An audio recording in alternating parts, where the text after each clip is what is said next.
studied the Lab 1 of the Communication System course. This is the second part of the Lab 1. In the second part, we will generate sine wave, square wave, and triangular wave using the function generator. First of all, please make sure you press this output button. Here we're going to generate sine wave with 1 kHz frequency. There are 2 channels in the function generator. So if you want to switch this channel, you have to press the channel mode. Here I put the square wave in the second channel.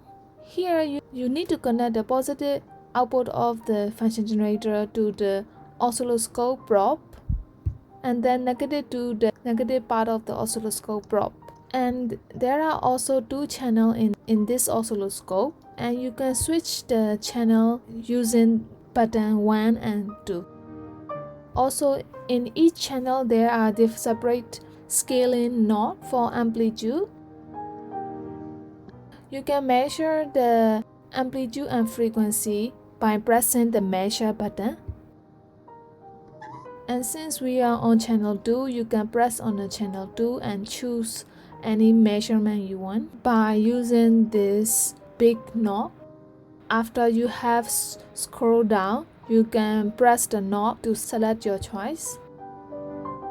Then you can see your selected measurement on the screen here. And here I selected peak to peak voltage and then frequency. In the function generator, there is a square wave, sine wave,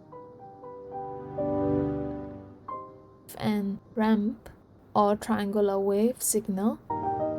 In the last part of this lab, we will operate the sine wave converter.